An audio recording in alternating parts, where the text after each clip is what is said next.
Hello, very good morning to you all. I hope you're all well. Really looking forward today to speaking around our sustainability engagement masterclass. We're talking about something which is increasingly becoming really important for organisations and especially NHS trusts, and that's about how to engage your workforce in a sustainable way which drives impact. And I'm absolutely delighted to be joined by Alex Scoular from Manchester University NHS Foundation Trust. It's one of the largest NHS trusts in the UK with 30,000 staff. And Alex is going to be walking us through exactly how they've approached sustainable engagement when it comes to staff activities. And that's from education, behaviour change, right through to measurable carbon impact. Before that, though, I just wanted to, in case you've never heard of Team Jump before, I just wanted to talk about who we are and what we do. So if you haven't come across us before, we've been going since 2011. We're all about empowering and motivating individuals to make change around sustainable climate actions. We work with a whole host of different clients, including lots of NHS clients right across the UK. We've got an excellent client satisfaction score, and we held a survey late last year, and we asked our many thousands of members a series of questions, and 95% of those users said that sustainability became part of their routine. And that's, I think, if you think about what we're trying to do as a business, we're trying to motivate and empower people. That's exactly what we want to be doing, exactly what we want to be hearing from our members. Now, after Alex has spoken, there's a fantastic opportunity to ask any questions. So there's a question and answers part of the webinar. There's the chat function as well. So do put your questions in there, and I look forward to hopefully being able to cover them all later on today. And I've also got some questions for Alex based on his talk as well. And the questions I'm going to be asking him will be very specific around the business case for a sustainability engagement program, like the one that Alex is going to talk through with us. So hopefully that will be of use to you if you're working in an NHS trust or in a private healthcare setting and you're thinking about how to better engage people around sustainability. This might be a route and a channel which could work for you, and how to demonstrate return on investment, I'm sure, is really important to you in how you get that sign off. And then one last little thing from me before I hand over to Alex is just around a special offer which we're running for the next month. So if you're interested in this and you want, like anything, sometimes you've got to build the evidence and build up a case of that it's going to be effective and working. Well, we're happy to work with you on a pilot basis. So a small pilot, 500 people or less, and keeping that at a very low cost so we can prove the value of what we do before expanding it out. Yeah, if you've got questions on that, again, happy to answer them in the chat. Fantastic. So Alex, over to you. Thank you for having me, Josh, and great to be here today. And I will just share the presentation that I've prepared.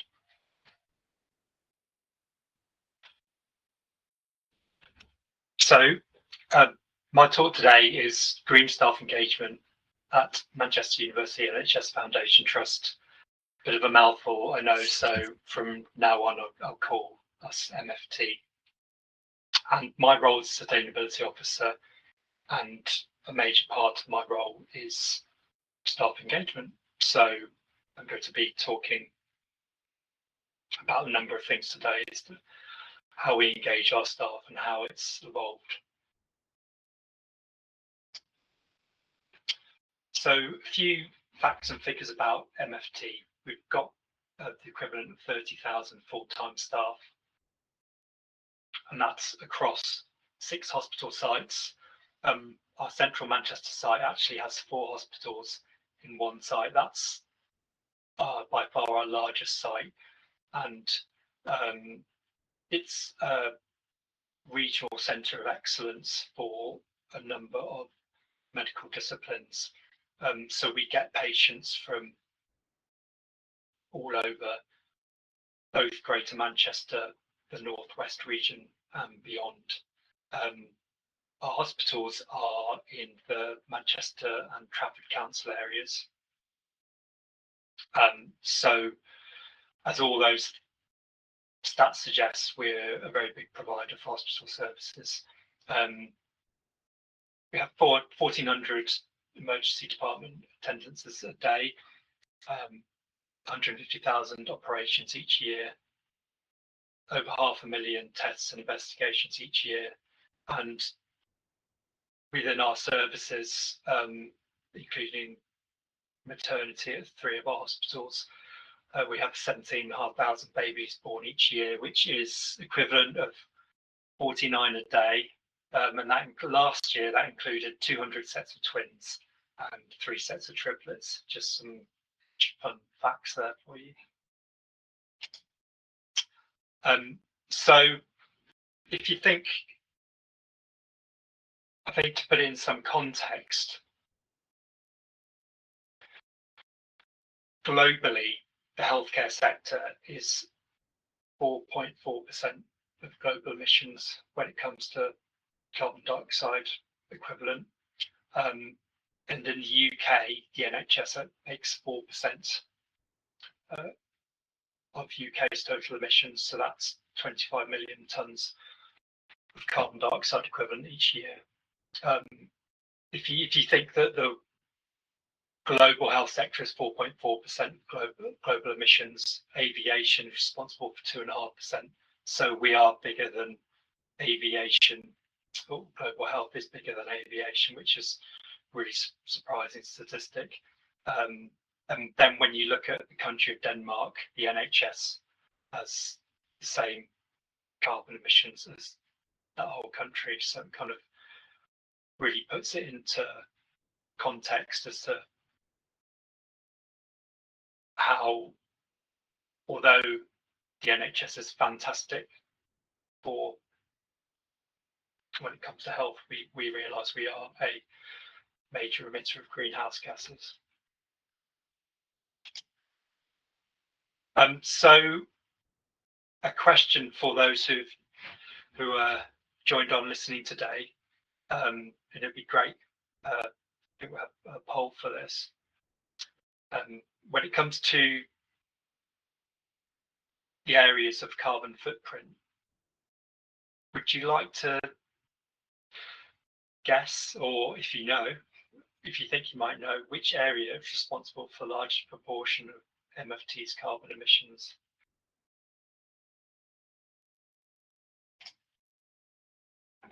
Just seeing them there.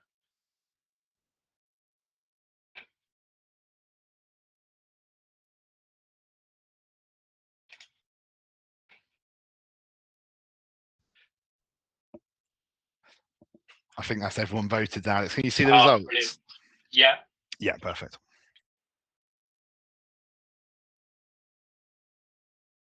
Okay. So 5 out of 71% procurement, 14% said gas or electricity, and 14% said disposal and treatment. So those who had said procurement are actually correct. If you look at this chart here, the blue section is linked to procurement, construction, supply chain and medical equipment. And that is by far the largest contributor to our emissions. When we ask this question to our staff in general, they will pretty much always go for waste and water and energy. So we've clearly got our attendees today potentially have a greater knowledge of NHS emissions. And yeah, it's surprising when you first see this, but it shows what a big challenge procurement is to the NHS. So we have a green plan, MFT, and that's recently been updated. We had a first green plan from 2020 to 2025, and this is now our Mark II the second updated version. And the main goals of the plan are to line out how we're going to meet net zero carbon footprint by 2038 and meet net zero for carbon footprint plus by 2045. And within the plan, we've split it into 10 sections and 10 areas of working. So we have those 10 areas of working are there on this slide, and we have separate work groups for each of these sections that have responsibility and accountability to report what progress we're making and support staff in making those changes. So when it comes to our sustainability team, within the Green Plan, we have goals for staff engagement, and they include educate and engage as much of the workforce as possible about our net zero ambitions and sustainable healthcare. And we do that in a number of different ways. Build the capacity of our workforce to engage with and embed sustainability within everyday working practice. So we have a number of ways that we support and enable our staff with that. We manage our green and natural spaces within our estate to support nature recovery. Over the whole of our hospital, something like 15% of the land is green space, which is a fantastic opportunity to actually make our hospitals more biodiverse. And as part of that, we realise how green spaces can improve health and well-being. So we want to encourage and empower staff to make the best use of those spaces for both staff, patient and visitor well-being. So how do we do that? What do we offer to our staff when it comes to engagement? Well, the first thing is we run monthly webinars through our team, and we have both internal and external speakers each month. We regularly have 100 attendees, both internal and external, on those webinars. And we have a number of topics. Recent ones has been anaesthesia in healthcare. Just a few days ago, as part of Clean Air Day, we had a presentation from Manchester University on clean air and air pollution in Manchester. We have our monthly newsletters. We have something like 1,500 subscribers to our sustainability newsletter. An example is there on the slide. And we have both contributions from readers and themes for the month, events taking place.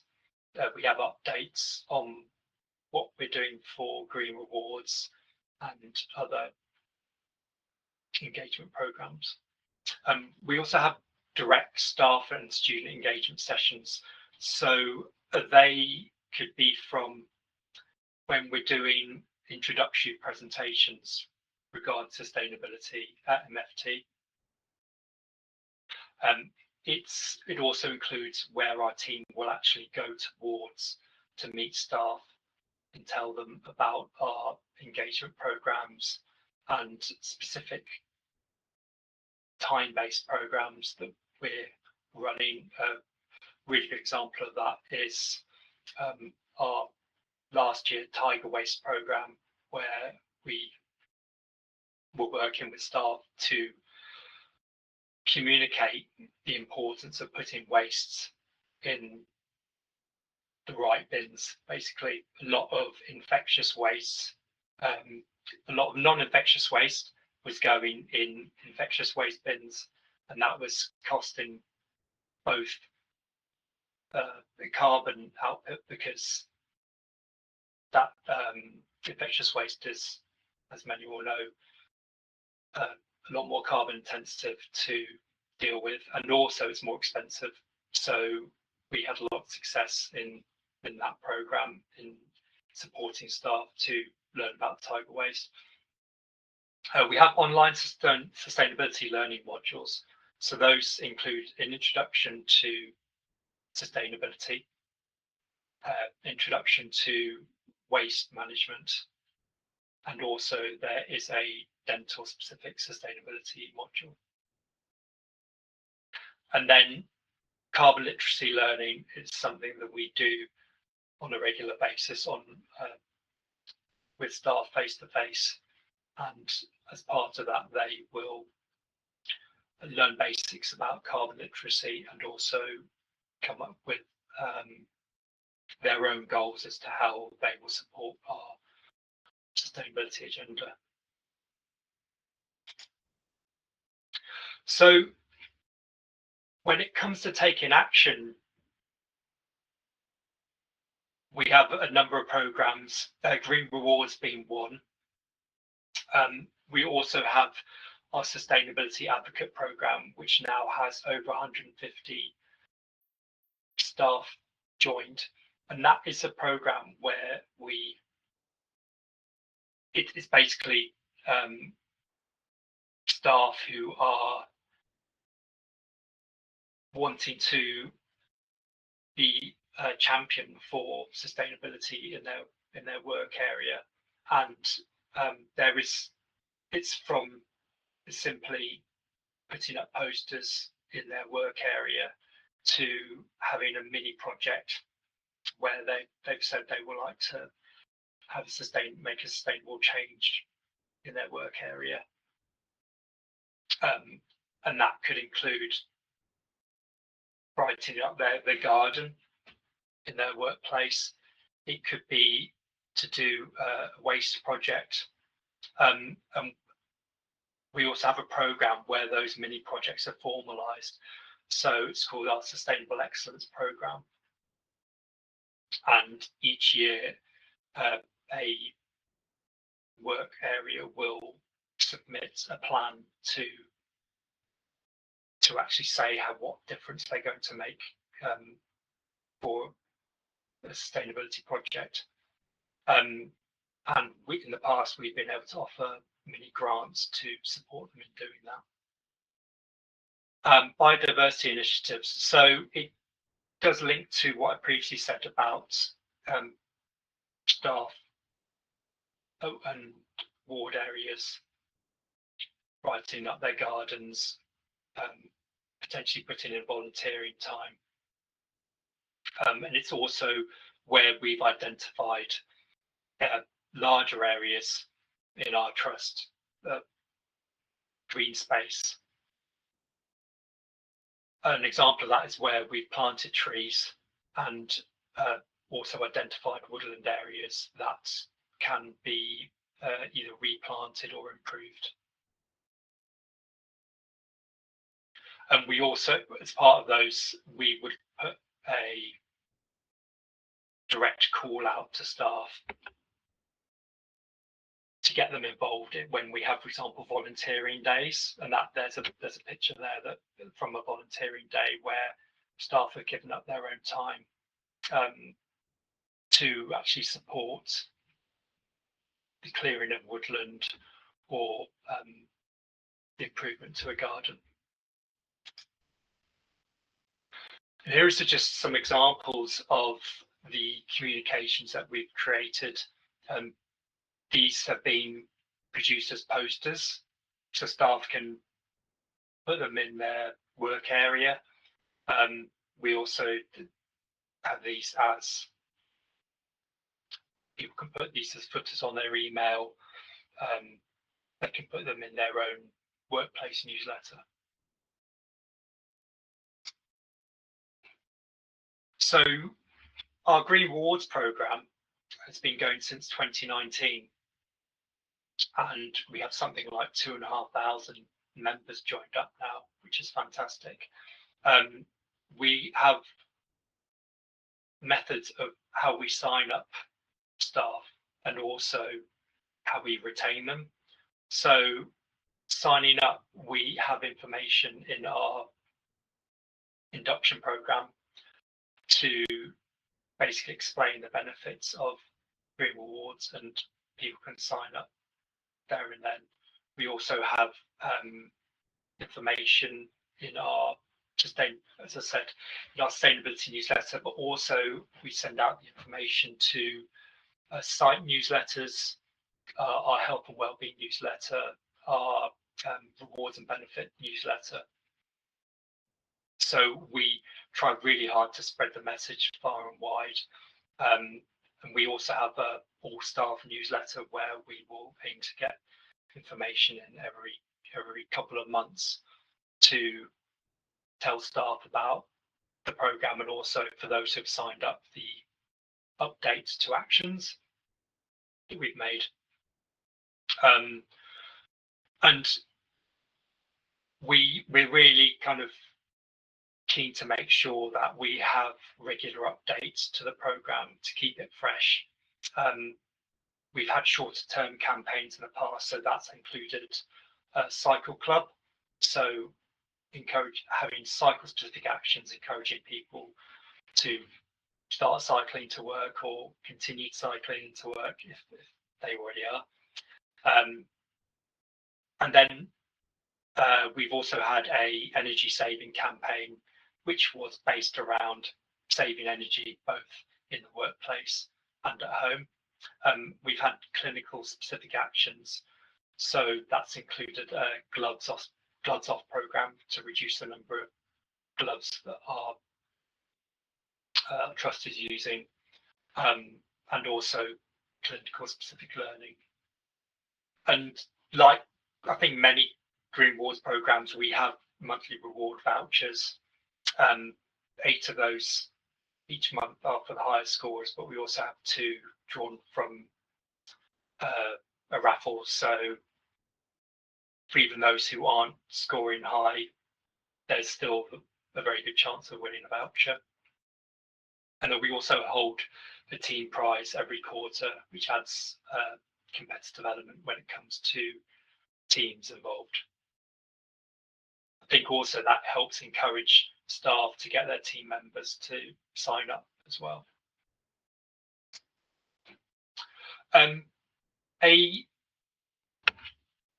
engagement program that I thought would be worth mentioning is our beekeeping program, and this has been running for 9 years now, run by staff volunteers, and there's something like 15 staff involved, and they will carry out bee inspections, especially this time of year after work, on roof of the building at our central site, and it's been really successful. We sell the honey at our hospitals, and our beekeepers do every step of that honey producing process. So we have a day where they will actually extract the honey from the hives, and it's a fantastic way of spreading awareness of biodiversity and sustainability in general. We've got all on the back of the honey jars, we've got all the information about sustainability at our hospitals and how, for those buying the honey, they can get more involved. So it's a small project, but it's an important one for us because it is, as I say, a fantastic way of spreading awareness.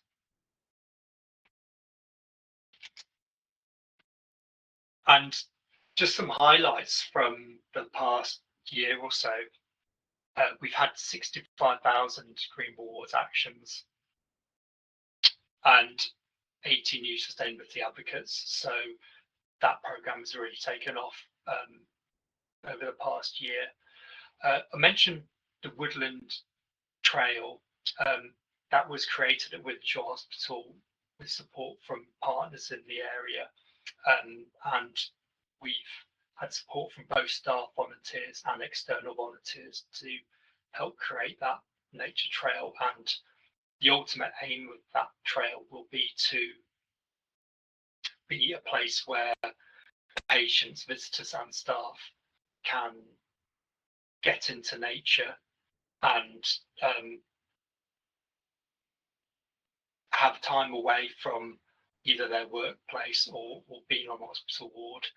And we've been really careful about kind of what plants we have in that area, what will be the nature impact, so potentially getting different species of bird there.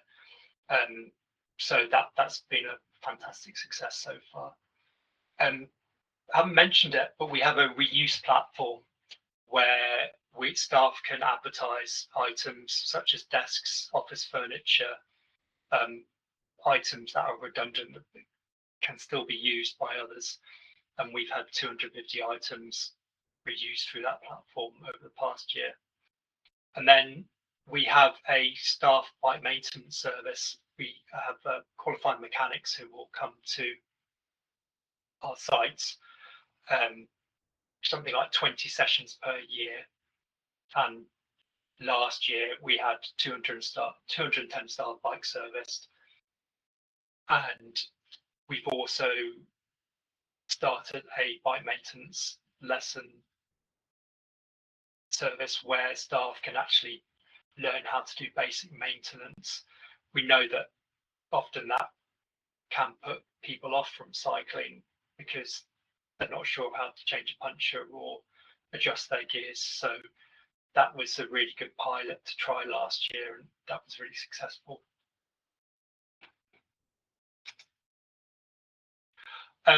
Kind of on a bigger level, going back to our green plan, if we look at kind of the impact that our programs have had, if you look at the actual decarbonisation since 2019, there's been a 15% reduction in our carbon footprint, and that has a lot of that has been down to the ways we've looked at savings in energy, anaesthesia and waste. A lot of hospitals, including us, are making a big change as to how they deliver their anaesthetic gases, which are really harmful. So in many cases, we've taken away the manifolds for those gases and basically vastly reduced the impact that those have had. Waste I talked about earlier, but it's also how we look at our waste streams. And we, like many hospitals, we've also had an increase in the number of patients we've had over the last 6 years. But if you measure that by patient contact, the carbon footprint is down by 29%.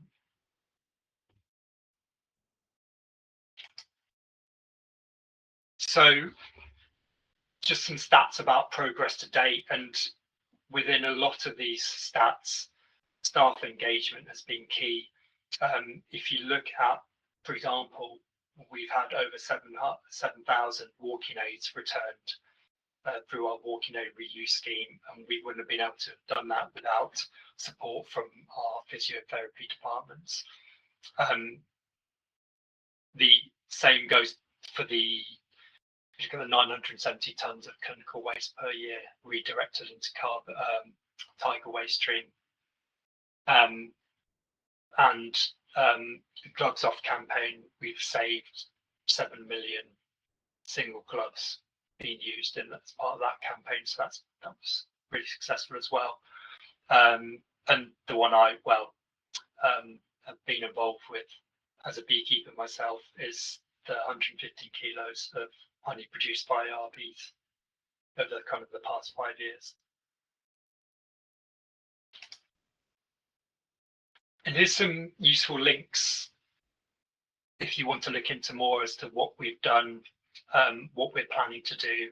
And you can also sign up to our webinars and our bulletins as well. So please get involved, and we may be able to share good practice, or hopefully you can learn from what we're doing as well.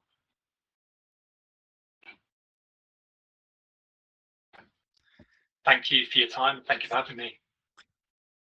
That's great. Thanks so much, Alex. That's a really thorough overview of what you're up to, and yeah, some really interesting stuff. I've always loved the bee work that's going on the rooftops, and I think that's a fantastic initiative and a lot of fun. And I think as a as a scheme which is trying to draw people in and pique their interest, and to use that as a mechanism, as a channel to them putting across other sustainability messages on the jars, etc. I think that's super cool. I've always loved that. Brilliant. So we've got opportunity for some questions. So if you do have any questions for Alex about the strategy, about what they're trying to do, or any challenges they've had, then please do drop them in the chat or the Q&A, and we'll come around to them. But I've got some questions for you, if that's okay, Alex. It's mostly about the business case. I just wanted to start with maybe just opening up a bit broader than that, and just thinking about what's been, over that whole journey which you've outlined, what's been the hardest part of driving engagement, especially across such a large and complex organization? Is it things like budget? Is it culture, time, staff resource, clinical, getting decisions via through clinical constraints? What would you say it is? I would say kind of on when it comes to engagement, the biggest challenge is always getting staff to. We realise how busy, especially clinical staff are, and so it's the way that we engage with them, where we're going out to them directly. We realise that kind of trying to do lunchtime sessions and open areas is great, but many staff are so busy they are literally just running past you, going to get some lunch, and then they don't really have time to chat. They might just take a quick photo of our email or the QR code that takes them to all our resources. But I think that the way that we try to get around that is to actually going to them rather than them expecting them to come to us. So we tried really hard in the past couple of years to actually do visits to wards where we know there's going to be someone supportive, like a sustainability advocate, who will then, so for example, at lunchtime, introduce us to colleagues on their ward. We can see what the ideas they've had and also the issues that they're facing, and try to support them with that. And at the same time, we will gently talk to them about things like green rewards and other ways that they can get involved. I think going back to your question, we've been really fortunate in that we've had support from the board level of our trust, right from kind of the outset of even before 2019, when the NHS declared a climate emergency. The board have really recognised the importance of sustainable healthcare, and also how we engage our staff.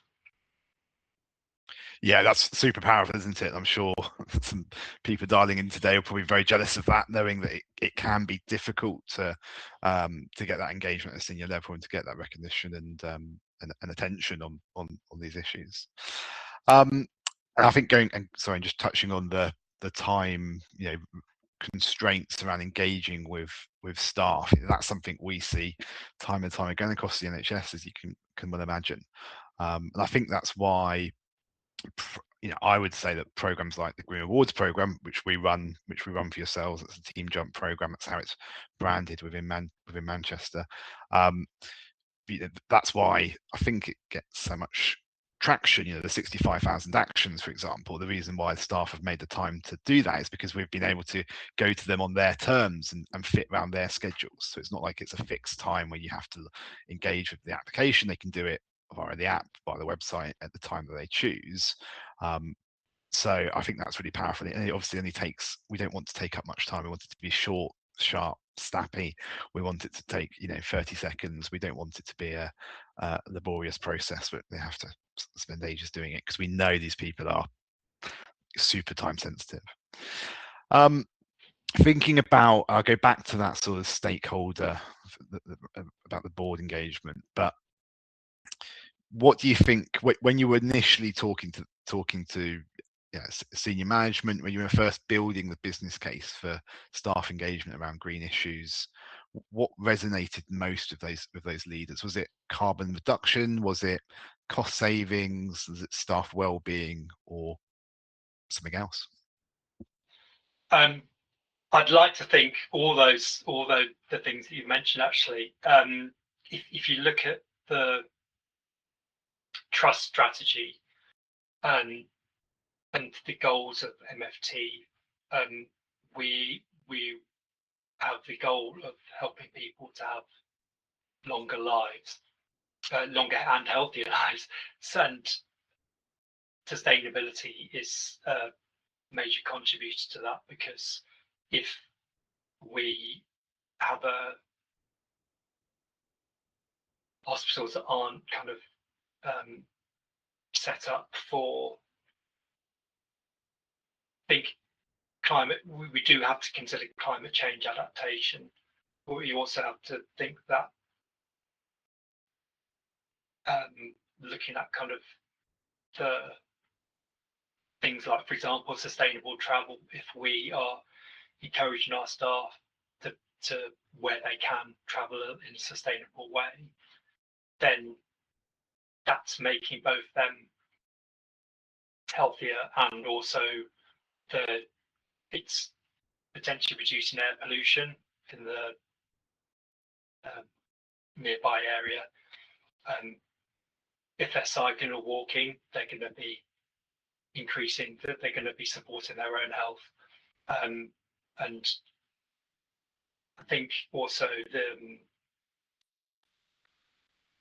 if you're going back to that, looking at the budget side of things, I think that there's a real recognition that looking at how we do sustainable procurement will reduce our overall, and longer term will reduce our costs, and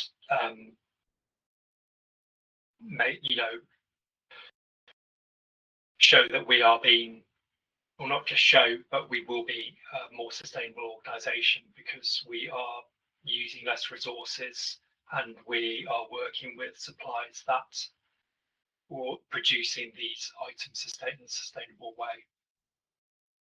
Yeah, that's great.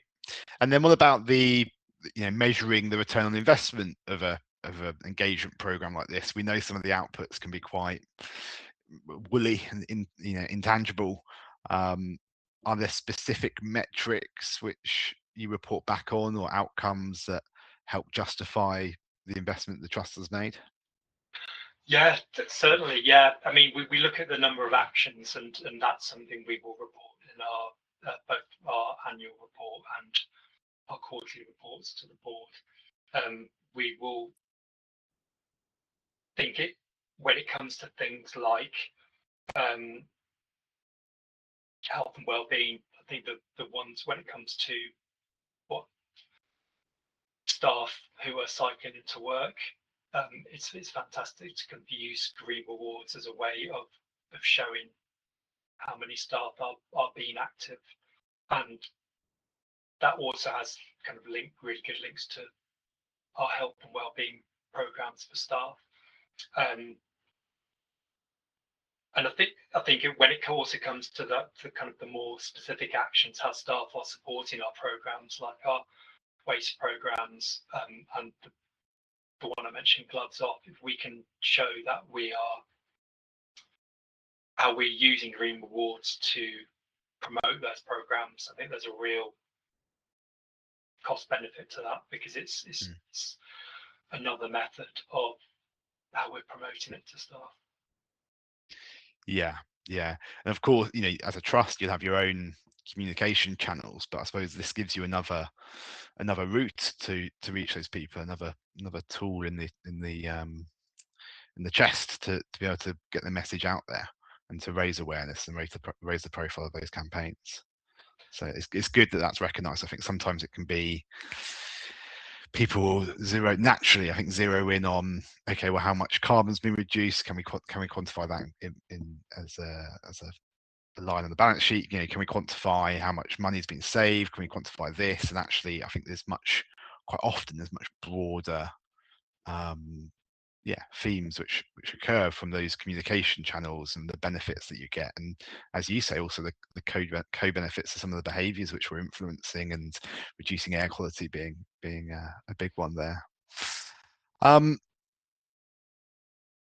then you talked about the board on board very early on. Were there any other key stakeholders you needed to get on board to what you're doing? And or even now, a few years on, having run some of these initiatives, do you find yourselves having to re-engage with those people because some of that institutional knowledge and understanding of what's happening and why it's a great thing can get diluted and lost over time?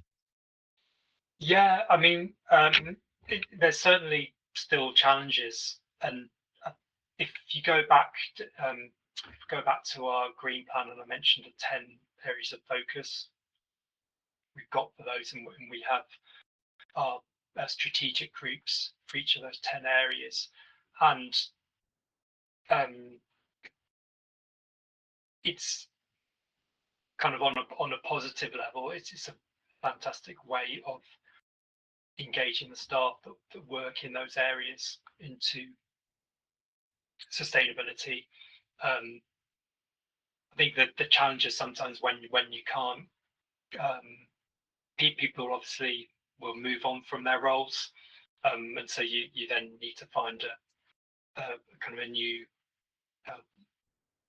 person to lead that theme for the work group. But if you can't finding the right people, those are often people of incredible influence, and they can also kind of then promote it to the rest of the staff in their team, promote the benefits of sustainability, and also they can be the ones who will speak to the staff above them who are at board level to actually kind of reiterate how important what they're doing for sustainability, and to kind of, I think, as an added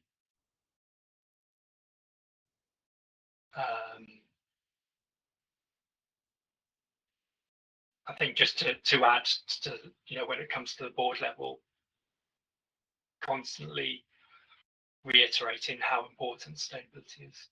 I think that's a really interesting point around your advocate network, or others might have it as a green champions network, operating not just trickle down and influencing the people within their ward or within their team, but using them to influence upwards as well, and to not apply pressure per se, but certainly keep the profile high on these initiatives. It's quite often I think it's more, we give out information to the champions, they circulate it amongst their networks, and it's not that sort of bottom up pressure, which I think you're outlining here, which I think that's super interesting, and a valuable thing that people could be thinking about.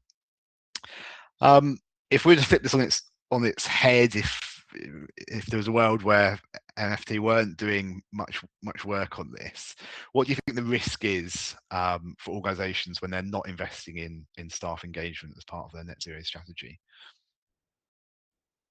Yeah, I think that I think if you go back to the costs, I'd like to think that when it comes to upper management board level, realize that there's when it comes to cost benefit analysis, by doing sustainability engagement programs, is saving money in the long term.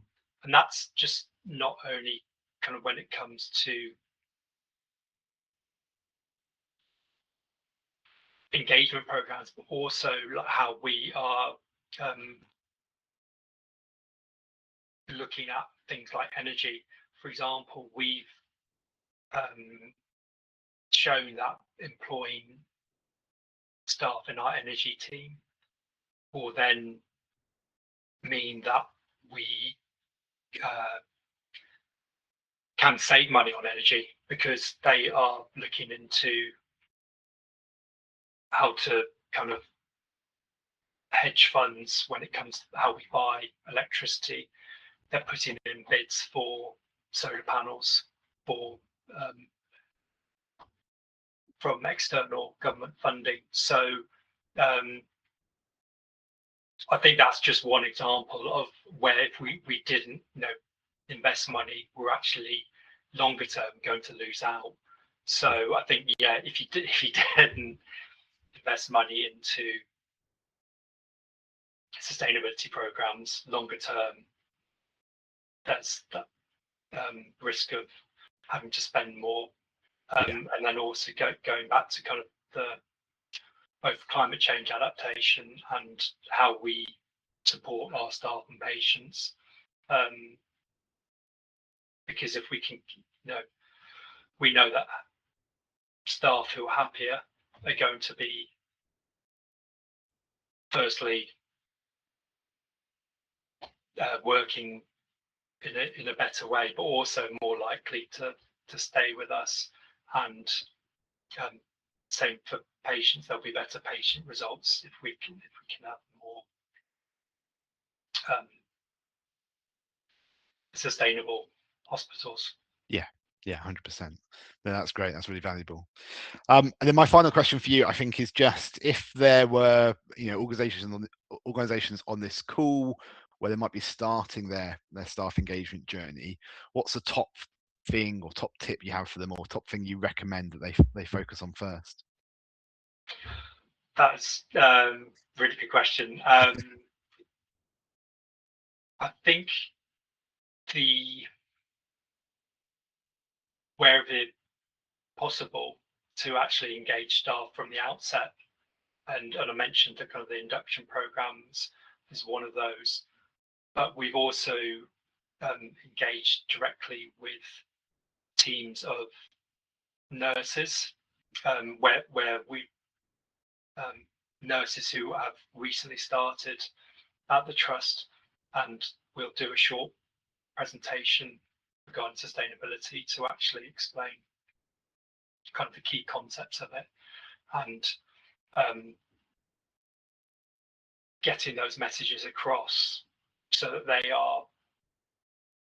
they know about sustainability from the outset. And we've also done a similar thing with medical students. So it's even people who are not even working at MFT yet, but are potentially going to future to actually extol the virtues of sustainability. I think from like including as many staff as possible, just getting out there. When I mentioned kind of the various different newsletters we've got, and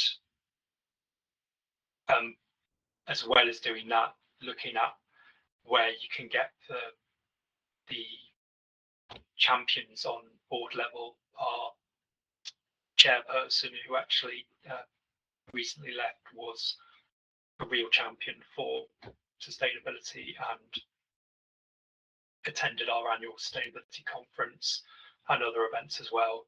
And she even came up on the rooftop CRBs. So by having, I think, if I had to say a few things, it would be working with staff from the outset, if possible, getting the messages out to as many staff through those different methods, and then having the champions in the right places. Amazing. I think that's great advice. Thank you so much, and thanks, Alex, for all your answers today, and also for your presentation.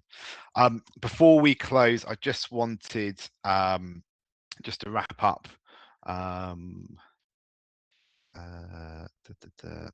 This one. Yeah, just a reminder about that pilot. If that's of interest to you, that is an open opportunity we have at the moment. So do let me or anyone on my team, Rob, Sam, if anyone you've been talking to, do let us know. We're also offering, if you just want some advice, so feel free to get in touch with us via our website. We do like a free sustainability engagement check-in with you. We just, we can talk about what you're currently doing, map out any gaps if there are any advice that we can give you. And that's no commitment. We're just happy to have a discussion about sustainability engagement. So that's an opportunity. But yeah, just to say thanks ever so much for everyone who's joined today. Really appreciate your time. Thanks again to you, Alex. I think that was really valuable, some great insights. Yeah, look forward to speaking soon. Thank you. Thank you.